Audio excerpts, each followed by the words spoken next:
সিলেটের উজানে ভারত কর্তৃক টিপাইমুখী বাঁধ নির্মাণ দেশনেত্রী বেগম খালেদা জিয়া ও বিএনপির সিনিয়র সহসভাপতি তারেক রহমানের উপর সকল মিথ্যা মামলা প্রত্যাহার, সারা দেশে গুপ্ত হত্যা, খুন, রাহাজানি বন্ধ, বিরোধী দল দমন এবং ঢাকা সিটি কর্পোরেশন বিভক্তিকরণের প্রতিবাদে যুক্তরাজ্য বিএনপির নিউহাম শাখার উদ্যোগে এক প্রতিবাদ সভা ২৭ ডিসেম্বর মঙ্গলবার পূর্ব লন্ডনের আপটন পার্কের হ্যারল্ড রোড কমিউনিটি সেন্টারে অনুষ্ঠিত হয়। নিউহাম বিএনপি সভাপতি শায়েস্তা চৌধুরী কুদ্দুসের সভাপতিত্বে ও নিউহাম বিএনপির নেতা এম এ কাইয়ুমের পরিচালনায় উক্ত সভায় প্রধান অতিথির বক্তব্য রাখেন যুক্তরাজ্য বিএনপির ভারপ্রাপ্ত সভাপতি মিয়া মনিরুল আলম। বিশেষ অতিথি হিসেবে উপস্থিত ছিলেন যুক্তরাজ্য বিএনপির সাধারণ সম্পাদক ব্যারিস্টার এম এ সালাম এবং বক্তব্য রাখেন যুক্তরাজ্য বিএনপির সহসভাপতি আলহাজ তৈমুস আলী, সহসভাপতি ডাক্তার এম এ আজিজ, যুগ্ম সম্পাদক মঞ্জুর সামাদ চৌধুরী, যুগ্ম সম্পাদক এম আহমদ আলী, যুগ্ম সম্পাদক এবং যুক্তরাজ্য যুব দলের নেতা যুবদল সভাপতি নাসিম আহমেদ চৌধুরী, যুক্তরাজ্য বিএনপি সাংগঠনিক সম্পাদক কয়সর এম আহমেদ, শামসুর রহমান মাহাতাব, হাবিবুর রহমান ময়না, আইনজীবী ফোরাম নেতা সলিসিটর হালিম ব্যাপারী, জাসাস নেতা এম এ সালাম, তাজবির চৌধুরী শিমুল, যুক্তরাজ্য বিএনপির বিভিন্ন স্তরের নেতৃবৃন্দ।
সময়ে সময়ে অনেকবার চিন্তা করে, কিন্তু আজকে যেভাবে আমাদের সালাম সাহেব এক্সপ্লেন করছেন, কেন এইভাবে এক্সপ্লেন করছেন, বিগত দিনে পারেন নাই, পারলেও হয় নাই।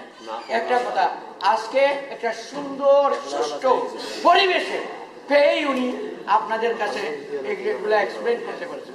আপনারা ইতিমধ্যে জেনে গেছেন যে আমরা বদলুকের রাজনীতি করি, আমরা শহীদ জিয়ার রাজনীতি করি। শহীদ জিয়া যদি উনি চাইতেন তাহলে আজকে আসিফে এখানে আসতেন না। শহীদ জিয়া চাইছেন উদার এবং বহুদলীয় গণতন্ত্র।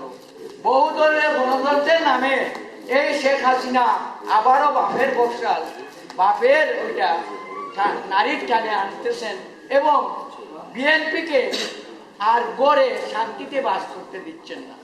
উনি প্রাইম মিনিস্টার হয়ে কিভাবে পার্লামেন্টে বলেন এই জিয়ার মাজারে এখানে যাইতেছে, এখানে লাশই নাই? কিভাবে একটা প্রাইম মিনিস্টার বলে? এর থেকে নেকে জঘন্য প্রাইম মিনিস্টার পৃথিবীর কোন দেশে আমি দেখি। আপনারা আমাদের সাথ দেন, প্রত্যেকটা মুহূর্তে আপনাদের দরকার। ভাই ভাই, আপনাদের দরকার। আমাদের যুক্তরাজ্য বিএনপি যদি সংগঠিত করে আমি উদারভাবে একটা গণতান্ত্রিক প্রক্রিয়া শুরু করতে পারি, ইনশাআল্লাহ তাআলা আপনারাও একদিন নেতৃত্ব দিবেন। আপনারা নেতা তৈরি হয় এবং নেতৃত্ব দেওয়ার জন্যই তৈরি হয়, কিন্তু মুসলমানের রাজনীতি যদি করেন তাহলে কোনো সময় নেতা হইতে পারবেন না, খেতা হইতে পারবেন। তাই আমার অনুরোধ আপনাদের কাছে, আমাদের রাষ্ট্রার সালাম সাহেব উনি প্রফেশনাল লইয়া, উনিও পারতেন আম মানুষের মতো কথা বলতে, কিন্তু পারতেছেন না। হি রেসপেক্ট দি ল, উনি আইনের মানুষ। আপনারা সবাই উনারে সাহিত্য করে হাত উনাকে শক্তিশালী করেন, ইনশাআল্লাহ তাআলা জয় আমাদের অনিবার্য। আপনি হয়তো বছর দিন যাবে, আমরা ফেয়ার ইলেকশন কোনো বিএনপি পাস করবে, কোনো জামাত ইসলামও লাগবে না, ইনশাআল্লাহ। আপনারা অপেক্ষা করেন। এই জালিম সরকারকে, এদেরকে বাংলাদেশের মানুষের জনগণের নেতৃত্ব দিতে চাই না। এই জন্য আমরা অচিরেই আপনারা দেখবেন এরা ফখরুদ্দিন মঈনুদ্দিনের মতো আমেরিকা ফলাইছে, তার জায়গা হইল ভারত। আর অলরেডি তো এক পয়েন্ট দিয়ে দিচ্ছে এখানে, আর ছেলে মেয়েদেরকে দিয়ে দিচ্ছে আমেরিকায়। ওখান কোন জায়গায় বাড়ি কিনবে সেটার পরিকল্পনা। আপনারা মনে রাখবেন, এই যুক্তরাজ্য বিএনপি এখান থেকে দেশ স্বাধীন হয়েছিল, আর এই যুক্তরাজ্য BNP all over the world আওয়াজ তুলবে, আওয়াজ তুলবে। এবং আমরা এক ঐক্যর কোনো বিকল্প নাই। যুক্তরাজ্য বিএনপি ঐক্য এবং আমি মনে করি সর্বক্ষেত্রে শক্তিশালী। আপনারা আমাদের সাথ দেন, ইনশাআল্লাহ তাআলা রাজপথ আমরা স্বাধীনতা আন্দোলনে খাপাইছি, আবার বিএনপির জন্য খাপাইছি, কোনো অসুবিধা নাই। আমি কেউকে ভয় করি না, একমাত্র আল্লাহকে ভয় করি, আর কাউকে আমি ভয় করি না। এখন আমার স্বাস্থ্য ভাই বলতেছেন ওদের সময় নাই, নেক্সট টাইম এইভাবে পরিবেশে আপনাদেরকে নিয়ে আবারও দীর্ঘক্ষণ সময় নিয়ে আলাপ করবো। আজকে আর সময় নাই, আপনারা এখানে খাওয়া আছে, উনি বলবেন খেয়ে আপনারা খেয়ে যাবেন। Thank you very much for listening. আসসালামু আলাইকুম। আপনাদেরকে এই কথাটি বলবো, দেশের রাজনীতি, বাংলাদেশের রাজনীতি আমরা এখানে করি। কি জন্য করি? আমরা দেশকে ভালোবাসি। কিসের রাজনীতি করি? উন্নয়ন, গণতন্ত্রের রাজনীতি করি। ন্যায় এবং অন্যায়ের প্রতিবাদ আমরা করি। এবং আমাদের নেতা, আমরা বিশ্বাস করতাম আমাদের যে নেতা শহীদ রাষ্ট্রপতি জিয়াউর রহমান, আজকের দিন এসেছে আমাদেরকে সেই কথাগুলো জানতে হবে। শহীদ রাষ্ট্রপতি জিয়াউর রহমান কি বলেছিলেন? শহীদ রাষ্ট্রপতি জিয়াউর রহমান বলেছিলেন, ব্যক্তির চেয়ে দল বড়, দলের চেয়ে দেশ বড়। ব্যক্তি স্বার্থ চরিতার্থ করার জন্য দলের আদর্শকে বিচ্যুত করে, দলের শৃঙ্খলাকে ভঙ্গ করে যারা রাজনীতি করতে চায়, আমরা তাদের সাথে নই।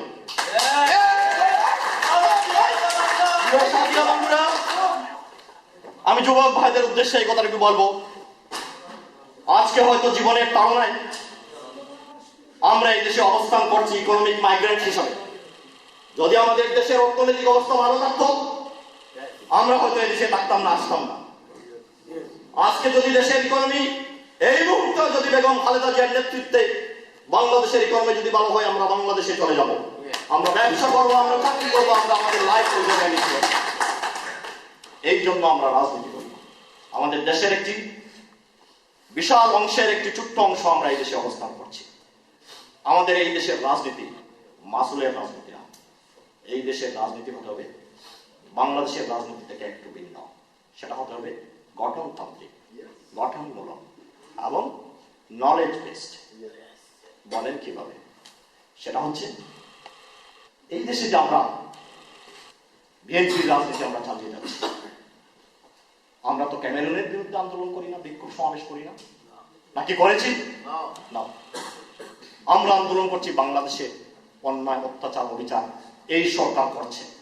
আমরা তার প্রতিবাদ জানাচ্ছি আমাদের নেতা বেগম খালেদা জিয়ার নেতৃত্বে, কারণ আমাদের নেতা সেটা বিশ্বাস করে, আমরা সেটা গণতন্ত্রে বিশ্বাস করি, জাতীয়তাবাদে বিশ্বাস করি, ন্যায়ের রাজনীতিতে, উন্নয়নের রাজনীতিতে আমরা বিশ্বাস করি। বিদায় আমরা বেগম খালেদা জিয়ার নেতৃত্বে এখানে আমাদের দলীয় কার্যক্রম চালিয়ে যাচ্ছি। আমাদেরকে যে জিনিসটা আমাদেরকে করতে হবে, এই দেশে অথবা ইউরোপে একটা বিশাল বাংলাদেশি কমিউনিটি গড়ে উঠেছে। সেটা একদিনও হয়নি, দিনে দিনে কালক্রমে একটা বিশাল কমিউনিটি আমাদের মধ্যে গড়ে উঠেছে। যে কমিউনিটি বাংলাদেশের রাজনীতিকে প্রত্যক্ষ পরোক্ষভাবে